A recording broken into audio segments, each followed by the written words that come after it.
घरातील हास्यकल्लोळ व आपल्यातील आपलासा वाटणारा तो चेहरा.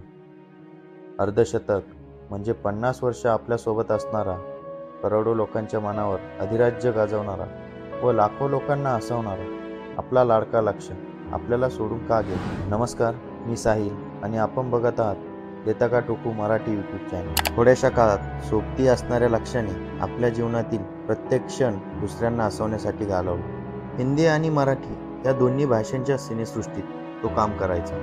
सगळ्यात पहिले त्याने मराठी नाटकात भूमिका साकारल्या.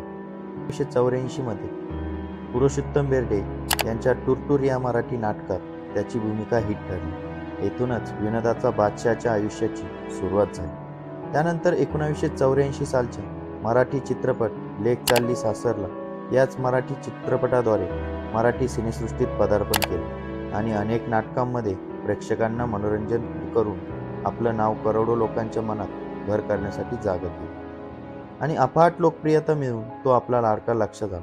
त्यातच एक जोडी म्हणजे अशोक सराफ आणि लक्ष्मीकांत बेर्डे यांनी त्या काळात मराठी सिनेसृष्टी नदीकडून सागराकडे नेली असे म्हणतात. लक्ष्याचा पिक्चर म्हटल्यावर लहानांपासून ते वृद्धांपर्यंत आणि बायका देखील हातातली कामे सोडून असे सगळेच टीव्ही समोर येऊन बसायचे. पछाडलेला हा सिनेमा हा लक्ष्याचा शेवटचा सिनेमा असेल असं कोणालाच वाटलं नाही. प्रत्येकाला आस असायची की यानंतर देखील यापेक्षा चांगला चित्रपट येईल, परंतु लक्ष्याचा प्रत्येक चित्रपट हा त्याच्या नावानेच हिट व्हायचा. लक्ष्याने आपल्या चाहत्यांना चाहूल देखील लागून दिली नाही, ती म्हणजे आपल्या आजारपणात. लक्ष्याने शेवटच्या काळात मुंबई सोडली होती. तो लोणावळ्याच्या एका बंगल्यात वास्तव्यास होता. त्या काळ्या दिवसाची सुरुवात 15 डिसेंबर 2004 पासून झाली होती. अचानक लक्ष्याची तब्येत खालावली. तिथेच त्याच्यावर उपचार सुरू झाले. खूप वेळ गेला, परंतु एका काळानंतर लक्ष्याच्या शरीराने साथ देणे सोडले. लगेच डॉक्टरांनी नातेवाईकांना सांगितले की आपल्याकडे वेळ खूप कमी आहे, आपण प्रत्येकाला भेटण्यासाठी बोलावून घ्या. आपल्याला कोणीतरी बोलावतंय याची भनक देखील लक्ष्याला लागली. आपल्या बेडभोवती कोणी कोपऱ्यात जाऊन रडत होतं, तर कोणी एकमेकांना दिलासा देत होतं. हेच बघून लक्ष्याने प्रत्येकाला झोपण्यास सांगितले.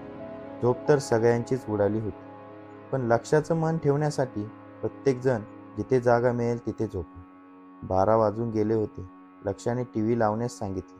टीव्ही लावताच आपल्यासमोर आपलेच विनोदी भाग सुरू होते. जाता जाता आयुष्यातील आपलेच विनोदी भाग बघितले. हळू वेळ सारावत चालली होती.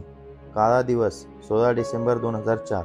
सगळ्यांना माहीत होतं जास्त वेळ लक्ष्य आपल्यासोबत नाही. हाच विचार प्रत्येकाच्या मनात, पण कधी लक्ष्याचा श्वास थांबला कळालंच नाही. त्यात सकाळी वर्तमानपत्र दारावर पडले आणि चाहत्यांना जणू भूकंप झाल्यासारखा झटका बसला. मराठी व हिंदी सिनेमासृष्टी उडकी झाली असे. परंतु आज देखील लक्ष्याचे चित्रपट आपल्याला लक्ष्य अजूनही आपल्यासोबत आहे असे भासवते. डॉक्टरांच्या म्हणण्यानुसार आपल्या लाडक्या लक्ष्याच्या दोन्ही किडन्या निकामी झाल्या होत्या.